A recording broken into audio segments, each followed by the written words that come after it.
Армысыздар.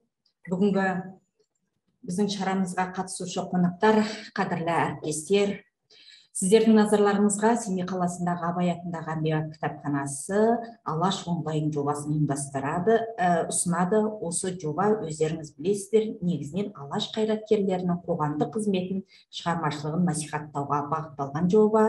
Былтырғы жылдан бері жүзеге асырылып келе жатқан жоба аясында біздің кітапханамыз 40 шақты алаштанушылармен бірге онлайн лекция ұйымдастырды. Әртүрлі тақырыптағы ол лекциялардың барлығы біздің Алаш электронды кітапханасының бейне лекциялар бөліміне орналастырылған. Бүгінгі бейне лекциямыз біздің ұлы жазушы Мұхтар Әуезовтің 125 жылдық мерейтойына арналады. Жыл басынан бері біз түрлі іс-шараларды өткізіп, ұлы жазушының шығармашылығын насихаттап келеміз. Ал бүгінгі біздің бейне лекциямызда біз ұлы жазушыны жеке басқадай қырынан тереңірек танитын боламыз. Әлемге танылған ұлы тұлға Мұхтар Әуезов физкультура менің бұзылмас намазым деп әулие сөзін айтып кеткен көрінеді. Өздеріңіз білесіздер, сіздердің кітапханаларыңызда да бар шығар, біздің кітапханамызда Мұхтар Әуезов және спорт өнері деген мынадай екі кітап бар. Бұл екі кітап 2006-2007 жылдары Семей қаласында жарық көрген болатын. Міне осы екі кітаптың аты мен бүгінгі біздің бейне лекциямыздың тақырыбы да сәйкес, Мұхтар Әуезов және спорт өнері деп аталады. Бұл кітаптың авторы бүгін біздің шарамызға арнайы қатысып, сіздерге бейне лекция оқитын болады. Елордамыз Астанадағы Сәкен Сейфуллин атындағы Ауыл шаруашылығы университетінің доценті,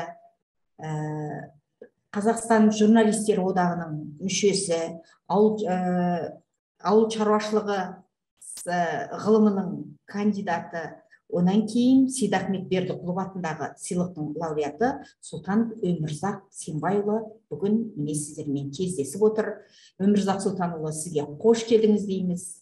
Бүгінгі шараға қатысуға бізге өзіңіздің тілегіңізді білдіргеніңіз үшін сізге алғыс айта отырып, осы шараны бастамақпыз. Бүгінгі шарада сізден Мұхтар Әуезовтің пен спорт өнерінің қатысы жайлы тереңірек өзіміздің білімімізді кеңейтеміз деген ойдамыз.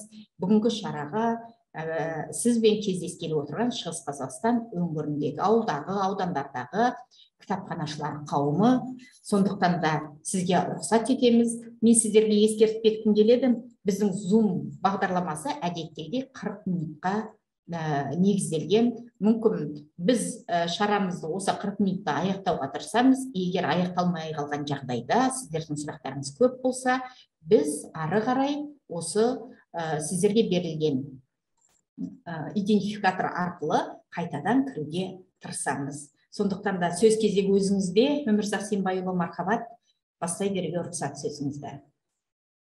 Рахмет. Сәлеметсіздер ме?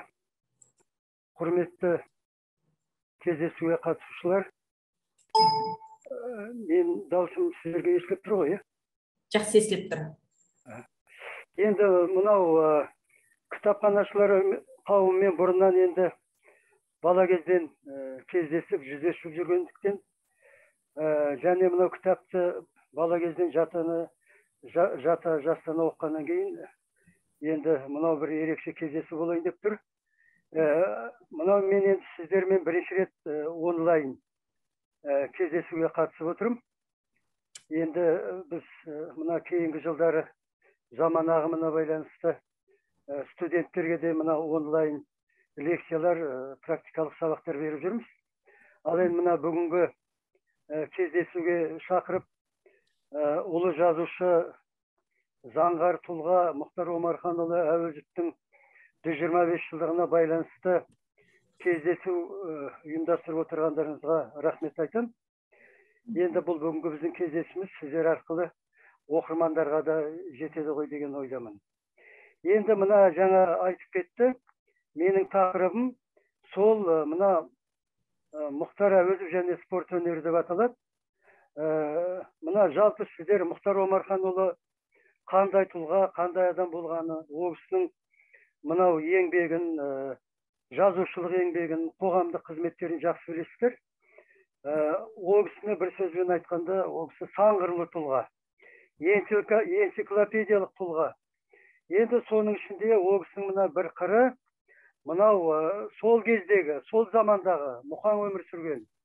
Мынау 19 ғасырдың соңы, 20 ғасырдың басындағы мынау қазақ жеріндегі мынау не тақырып деп айтуға болады. Сол сиректеу тақырып, онша дамымаған тақырып, мынау спорт тақырыбы да ол кісінің қатысы бар екен.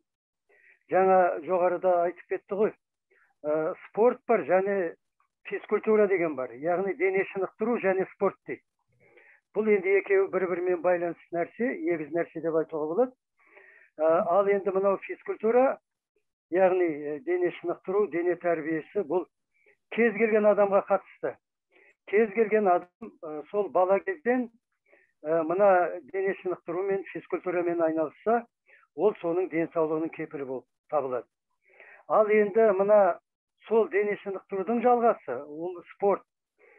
Спорттың өзі ол үлкен спорт деген бар. Яғни мына спортты сіздер жақсы білесіздер. Қазіргі заманда спорттың рөлі өте үлкен болып тұр. Мынау әлем чемпионаттары, олимпиадалық ойындар, бұл тіпті мемлекеттік дәрежеде, бұл жоғарғы деңгейде онымен санасады қазір спортпен. Мына олимпиадалық ойындарды өздеріңіз жақсы білесіздер. Жазғы олимпиадалық ойындар бар, қысқы олимпиадалық ойындар бар. Міне сондағы жеңімпаз болған адамдар, жүлдегер болған адамдар. Яғни алтын, күміс, қола жүлдегерлер үшін сол мемлекеттің туы көтеріледі. Міне енді бұл жағдайдан келгенде Мұхтар Омарханұлының мына физкультура мен спортқа қандай қатысы бар деген сұрақ туындайды. Бұл тақырыпты мен осы өзім айналысқаныма бір 30 жылдай болып қалды. 30 жыл болмаса да енді бір ширек ғасыр болды. Не себепті дейсіздер ғой. Енді Мұхтар Әуезовті біз бала кезімізде ол кісіні мынау ұлы жазушы екенін білдік. Мұқан Абай жолы эпопеясын жазу арқылы қазақты әлемге танытты. Ол еңбегі кезінде лайықты бағаланды. Тек кеңестер одағы емес, әлемнің қаншама тілдеріне аударылды, оны сіздер жақсы білесіздер. Міне соның ішінде ол кісінің бір қыры, ерекше қыры деп айтуға болады. Мына тағы да қайталап айтам, мына дене шынықтыру мен спортқа өте көңіл бөлген адам. Міне осы тақырып менің зерттеу нысаныма айналып, мына 90 жылдардың аяғынан бастап мен осы тақырыпты зерттей бастадым. Оған не болған, жаңа сіз айтып кеттіңіз, мына физкультура менің бұзылмас намазым деген. Бір күні мен өзіміздің жерлес жазушымыз Әзілхан Нұршайықовтың несін оқып отырсам, кітабын. Сол бір әңгімесінде былай деп жазады. Мен Павлодар облысында болғанда Баянауыл ауданына барған екен, сонда мына жазушы Мұхтар Әуезовпен кездесіп болыпты. Сол кезде Әзілхан Нұршайықов сол Павлодар облысы газетінің тілшісі екен. Сонда бір Баянауыл аудандағы кездесуде бір кездесуге келген адам Мұқанға мынандай сұрақ қойыпты. Сіз мынау жазушылықтан қолыңыз босаған кезде немен айналысасыз? Карта ойнайсыз ба? Деген сияқты сұрақтар қойған екен. Сонда ол кісі айтты, мен бос уақытымда мынау немен айналысам депті. Мына физкультурамен айналысам. Таңертең ерте тұрам, ерте тұрғаннан кейін жаттығулар жасайым, денемді құрыс-тұрысын жазып, соны қалпына келтірем. Физкультура менің бұзылмас намазым деген екен. Бұл сөз маған үлкен ой салды да, соның кейін басқа да осы Мұқанның дене шынықтыру мен спортқа байланысты жазғандарын, соны мен зерттей бастадым. Зерттей бастағанда соның кейін тағы бір нәрсе түрткі болды. Мынау біздің Семейдегі мына Абай атындағы музейде болғанда, соның кейін мынау Бөрлі, Жидебайдағы музейлерде болғанда экспонаттарды қарап отырып, әсіресе мына Бөрлідегі маған Мұхтар Омарханұлының әлгі Бөрлідегі музейінде бір сурет бар екен. Ол сурет мына футбол командасы. кезінде Семейде Ярыш деген футбол командасы болған екен. Міне сол алғашқы құрылған, сол кезде тек қана Семейде емес, Қазақстандағы алғашқы футбол командасының бірі. Сонда Мұқан, жас Мұхтар, бала Мұхтар сонда футболшы болып ойнаған екен. Міне сол суретті қарап отырып, мен жоғары жағын қарасам, бір не тұр екен, бір енді не деп айтуға болады, эмблема деп, эмблема. Соныға мен қарап едім, ол немене эмблема. Оныға қарасам, енді ол бұлай әлгі қазіргі командалардың нелері бар ғой, әрбір команданың өзінің эмблемасы. Әлгі герб сияқты, оныға оның аты жазылған, айталық Челси дейді, Манчестер Юнайтед, Спартак дейді, тағы сол сияқты. Соныға мен солма деп ойлап, соныға әлгінің ортасында жазу бар екен, арабша. Соныға ойладым, бұл немене жазу деп. Соныға мен бұл 1997 жылы болған жағдай еді. Оның кейін мына неге бардым. Сол кездегі Семей педагогикалық институтына бардым. Ол кезде мына өздеріңіз жақсы білесіздер, филология ғылымдарының докторы, профессор Еспенбетов Арап Сіләмұлы. Сол кезде ол кісі қателеспесем декан факультеттің, филология факультетінің. Сол кісіге барып жолығып көрсеттім осы суреттің көшірмесін. Мынау арабша жазылған екен, осыған қарап, мынау немене ілулі тұрған, жалауға ұқсайды, бір эмблема ұқсайды, не нәрсе, соны қалай білеміз деп. Содан ол кісі айтты, қазір міне бізде араб тілінің маманы бар, шетелде оқып келген, Египетте ғой деймін. Соңген бір оқытушыны шақырды, соңген ол келгеннен кейін Әділбек деген оқытушы екен. Соңген ол оқушы ана жазуды оқыды. Жазуда ярыш деген не бар екен?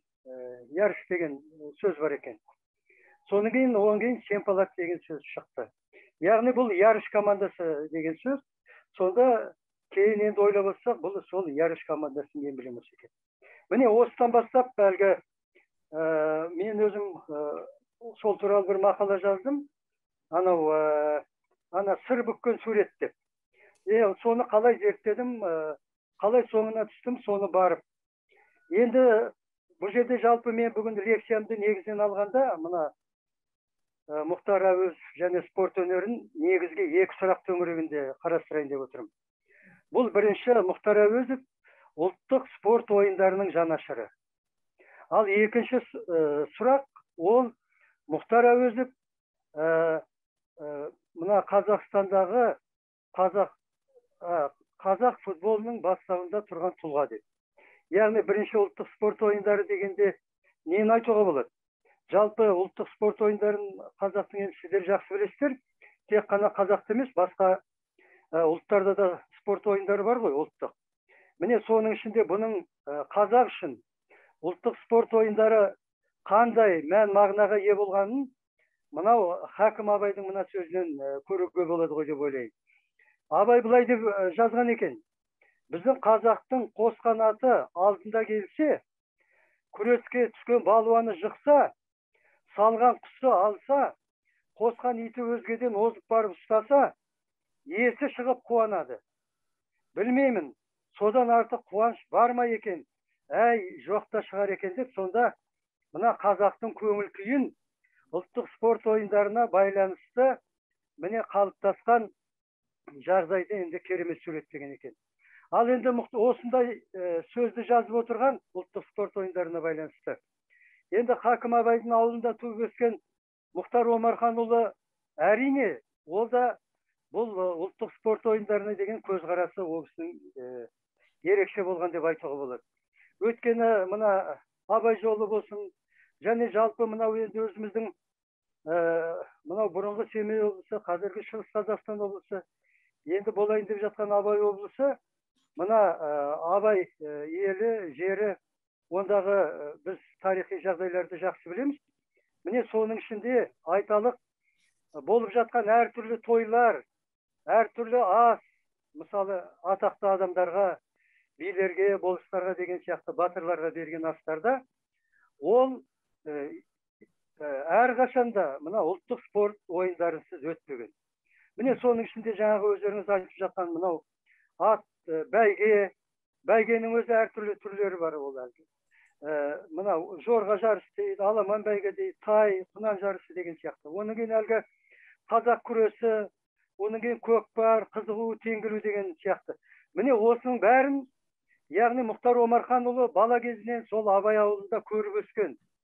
Оны көріп өсіп, соны көңіліне түйіп, соның кейін өзі өсіп, әлгі білім алып, Семейге келіп, одан кейін Алматы, Ташкент, мынау Ленинградта білім алған кездерінде осы ұлттық спорт ойындарын ол кісі ұмытпаған.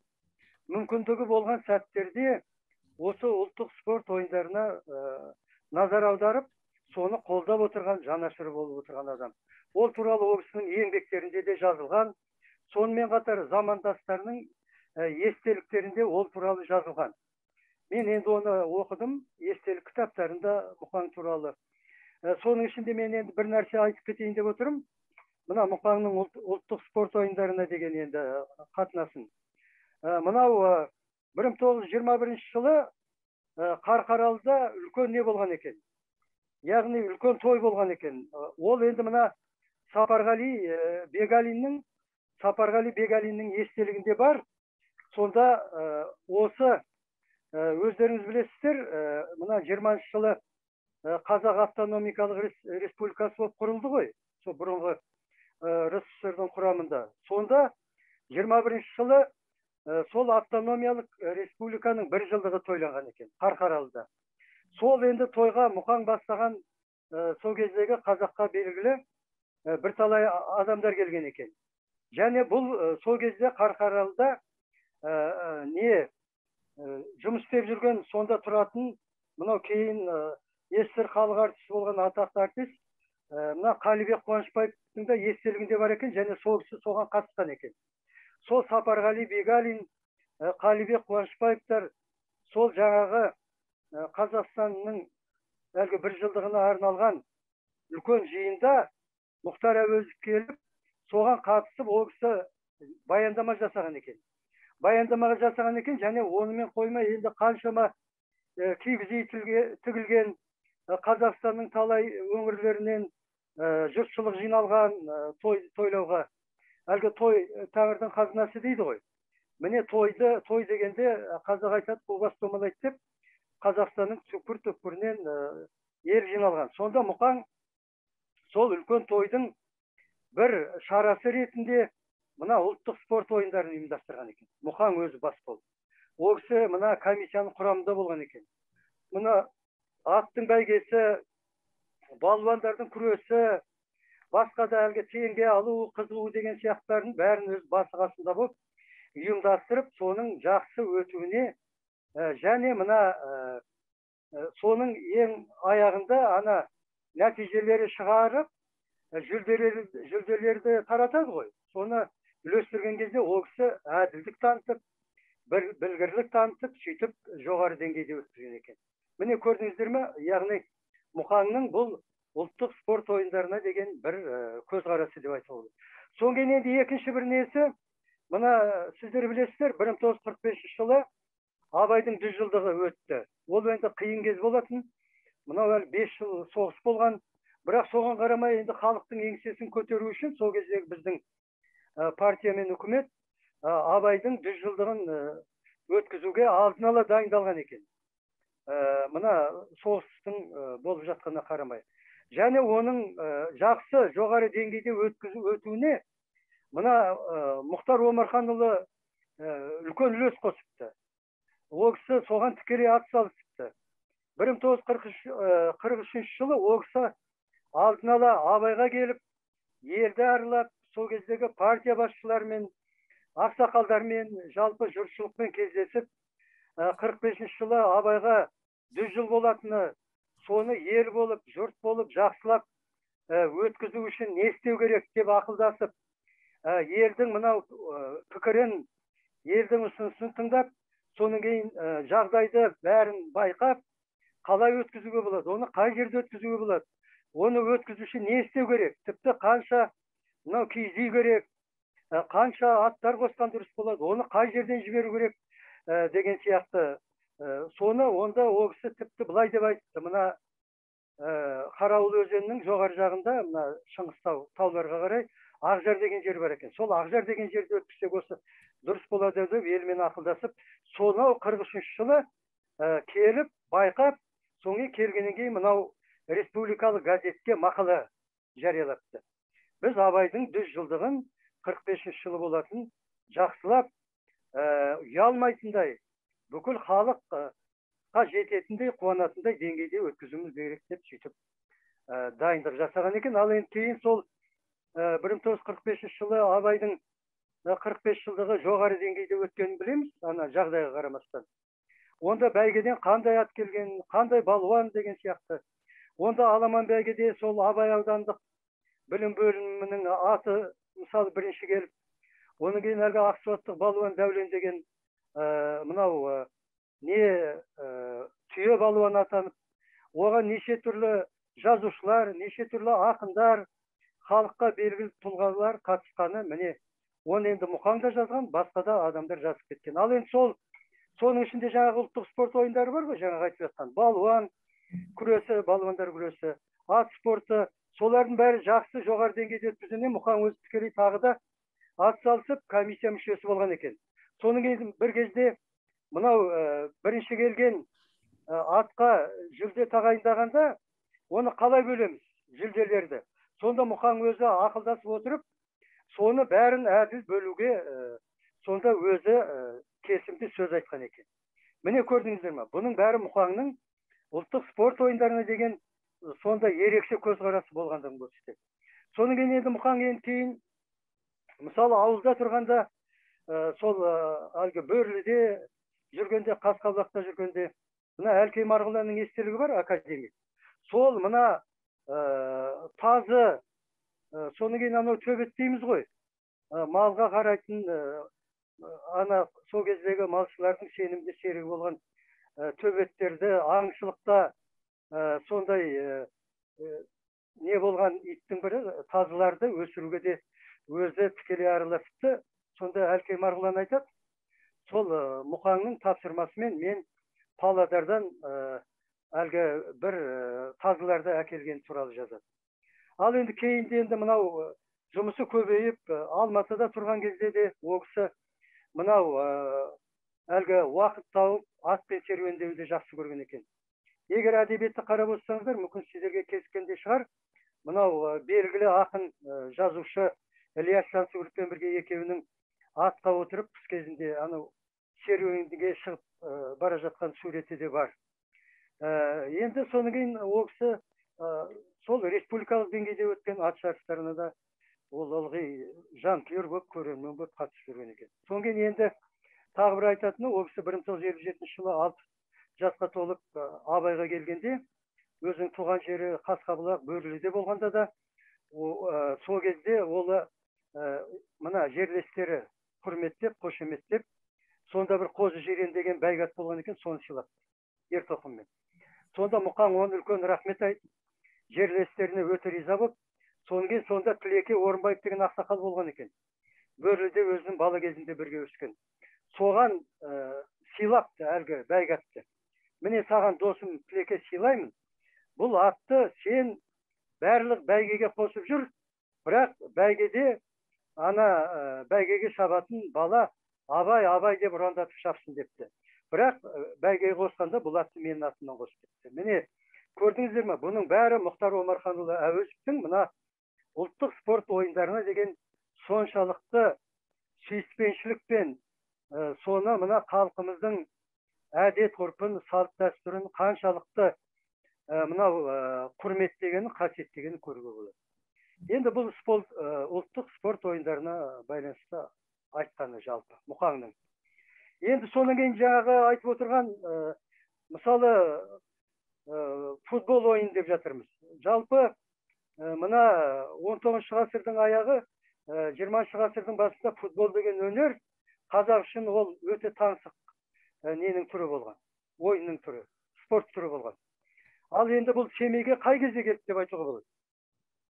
Ол мына Мұхтар Әуезовтің інісі болған Ахмет Әуезов деген. Сол кісінің кітабы да бар, мүмкін өз кітапханаларыңызда бар шығар, Бала Мұхтар деген шағындау кітапша бар. Сонда ол кісі алдымен бірінші сол кісі жазған. Мұхтардың ана неде оқып жүрген кезде, семейде оқып жүрген кезде, мұғалімдердің мынау алғашқы құрылған Ярыш деген футбол командасында футбол ойнаған деп жазған. Оның қалай ойнаған туралы сонда қысқаша мәліметтер бар. Міне мен кейін сол зерттегенде соған да сүйендім. Солда мынау маған айтқанда ілгешек болды. Мына басқа да жұмыстардың іздену барысында септігін тигізді деп айтар едім. Жалпы ол кезде нақтылап айтқанда 1913 жылы Семейге мына Санкт-Петербургтан не деген адам келген екен, Куприянов деген. Семейде ол кезде оның келген себебі Плешеев деген бірінші гильдиялы көпес болған. Енді бірінші гильдия деген ол мына қаражат жағынан ең мол. Енді қазіргі мынау не миллиардер, миллионерлер деп жатыр ғой, соның ішінде миллиардер санатындағы адам болса керек, енді қаржы жағынан. Енді ол кезде енді байлар бар ғой. Соның ішіндегі енді байдың байы деп айтуға болады, Плешеев. Өзінің заводтары болған, арақ завод, сыра завод деген сияқты. Басқа да әлгі бұны өндіретін сондай өнеркәсібі болған, үлкен кәсіпкер болған.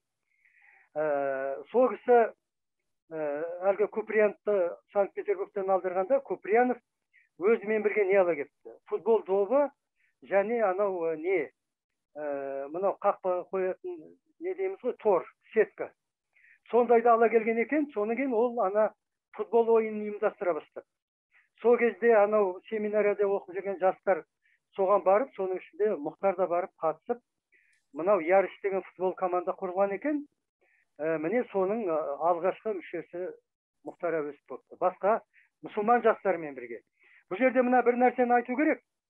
Ол жалғыз команда болмаған. Өйткені жалғыз команда футбол ойнамайды ғой. Жалпы сол кезде мына суретті қарасаңыздар, Ярыш командасында 24 ойыншы түскен. Ол мына менің кітабымда бар. Менің кітабымда міне онда міне суреті бар. Көрсетейін ол сіздерге. Міне суреті тұр. Анау жоғарыда міне жаңа мен сіздерге айттым ғой. Жоғарғы айтқан мен зерттеген не деп мынау эмблема. Ярыш деген сол жаңағы команданың. Міне мұнда Мұхтар Омарханұлы отыр. Бұл 1913 жылы болған жағдай. Енді бұл мына жерде мынандай сұрақ туындайды. Жалпы Ярыш футбол командасы мұсылман жастардан құрылған ғой. Татар, оның көпшілігі татар болған. Оның кейін қазақтар, өзбектер болған. Ал енді бұдан да басқа командалар болған. Ол көбінесе орыс жастарынан құралған командалар болған. Олар гимназияда оқығандар екен. Көрдіңіздер ме? Ол командалардың аты Ласточка дейді, Нептун дейді, және ЦСКА деген командалар болған екен. Бұл туралы да мен мынау 2013 жылы Қазақстан футболының несі болған 100 жылдығы. Сонда Семей Қазақстан футболының отаны деген міне кітап шығарған болатынмын, Семей Қазақстан футболының отаны. Сонда мен бұл туралы жазған, мына командалар, футбол командалар. Яғни жаңағы айтып отырған командалар, бұлар алғашқы футбол командалары. Міне сол футбол командаларының ішінде мына Ярыш командасын біз жеке айтамыз, ерекше айтамыз. Не себепті? Өйткені бұл мына қазақ жеріндегі тұңғыш мұсылман жастарынан құрылған команда. Айталық Санкт-Петербург, Москвада командалар болды ғой енді, орыс жерінде. Ал қазақ жерінде тұңғыш құрылған футбол командасы осы Ярыш. Яғни Жарыс деген. Бұл жерден шындықты айту керек. Бұның енді қателеспесем 70%-75% бұл татар жастар болған. Ал енді оның кейінгілері, мынау біздің 5-6 қазақ, оның кейін аздап 1-2 өзбек жастары болған. Міне сондағы Мұқан жай ғана қатардағы ойыншы болмаған. Ол кісі сол көзге түсіп, сол белді ойыншы болған. Жаңағы Ярыш командасы өзі негізгі құрамасы, сонымен қосалқы құрамасы болса, Мұқан сол қосалқы құрамада ойнаған. Міне сонда Мұқанды қараңыздар. Жас кезінен ол кісі мынау белсенді сондай өмірлік позиция ұстанған. Сондай қазақ жері үшін таңсық футбол ойынның қазақ жерінде таралуына, мынау Семейде басталуына үлкен үлес қосқан адамның бірі міне Мұхтар Әуезов. Енді оны мен мына жаңа сіз көрсетіп жатырсыздар ғой. Ана Мұхтар Әуезов және спорт өнері деген кітабында, кейін мынау Семей Қазақстан футбол отан деген кітабымда мен бұны жан жақты өзімнің енді шамам келгенше ізденістеріме сол мүмкіндіктерге қарап, архивті қарап, Алматыға барып деген сияқты Семейдің архивтерін, мына музейдің, мына сіздердің Абай атындағы кітапхананың қорын қарап, содан міне өстіп жазып шығарған болатынмын. Міне жалпы рахмет. Кешіріңіз, бізге берілген уақытта кішкене таяқ қалған сияқты, минутты көрсетпей отыр. Дегенмен қорытындылай бастасақ. Немесе келесі 40 минутқа өтуіміз керек. Енді мен онда жаңағы 90 сөздің тобықтай түйіні былай қорытындылап айтайын. Міне Мұхтар Омарханұлы дегенде біздің көпшілігіміз, әсіресе мына жастар, Мұхтар Омарханұлын біз жазушы ретінде ғана білеміз. Ол кісі Абай жолы эпопеясын жазған адам ретінде ғана білеміз. Енді ол негізінен алғанда. Енді мен түгел бәрін айтып отырғам жоқ. Бұл кісі сан қырлы тұлға. Жаңа айтып кеттім ғой, энциклопедиялық тұлға. Мынау алғаш 1946 жылы Қазақстанда біздің мына ғылым академиясы құрылғанда, білесіздер, тұңғыш президенті Сәтбаев болған. Сонда академиктердің сайлағанда Мұқаңды Мұхтар Омарханұлында академик болып сайлаған, және қателеспесем, нөмір 1-ші куәлікті осы Мұхтар Әуезовке берген. Көрдіңіздер ме? Ғалымдығы, ол кісі қаншама мынау ғылымға үлкен еңбек сіңірген. Жазушы ғана емес, ол кісі үлкен ғалым. Ал ол кісінің енді ғалым ретінде мықтылығы, ол Қайым Мұхамедхановты мына жерлесімізді айтсақ та болады. Ол кісінің тұңғыш мынау ғылым кандидаты қорғаған шәкірттерінің бірі. Ал енді одан кейін Қайым Мұхтар Әуезовтің мектебі, Қайым Мұхамедхановтың мектебі, одан кейін әлгі ана ол кісінің шәкірттері Еспенбетовтің мектебі, Шаяхметовтің мектебі болып, міне жалғасып келе жатыр. Көрдіңіздер ме? Мұхтар Омарханұлының еңбегінің қандай мықтылығы. Ал енді міне жаңа бүгін енді біз тақырыбымызды мынау дене шынықтыру, физкультура және спортқа арналып тұрмыз ғой. Міне сол Қазақстандағы мынау футболдың өнердің бастауында болған. Көрдіңіздер ме? Міне Мұхтар Омарханұлы Әуезов екен. Міне ол кісінің қайраткерлігі, ол кісінің мына ғұламалығы, ол кісінің дарындылығы міне қайда жатыр. Ол кісі үшін сақ түйек тақырып деген болмаған. Ал енді қазір спорттың сіздер білесіздер, әлемдік деңгейде дәрежесі қандай, бәсі биік екенін білесіздер. Міне сол тұрғаннан келгенде, міне сіздер енді мынау кітапханашылар қауымы, сіздер мына мәдениеттің ірі, үлкен ерекше ошағы болғаннан кейін, осы кітаптар арқылы, міне осындай кездесулер, әртүрлі семинарлар арқылы осыны мына жастарға таратасыздар, үгіт жүргізесіздер, оларға үйретесіздер. Сондықтан мен ойлаймын, мына бүгін кездесу бұл тұрғыдан келгенде бұл мән мағынасы үлкен деп түсінемін. Жақсы, Өмірзақ Сембайұлы, көп рахмет. Бізге берілген уақыттың мәресіне жетті. Енді сізге алғысымызды айта отырып, сізге тілек білдіреміз. Осы кітабыңыз мемлекеттің бір қолдауымен шығып, Қазақстанның түкпір-түкпіріндегі оқырман қауымының қолына жетсе екен деген тілегіміз бар сізге. Енді шығармашылық табыс тілейміз сізге. Осындай кітапханашылармен алдағы уақытта да сіз кезіге береді деген сенімдеміз. Дәл осы жерде біз сізбен бірге эфирімізді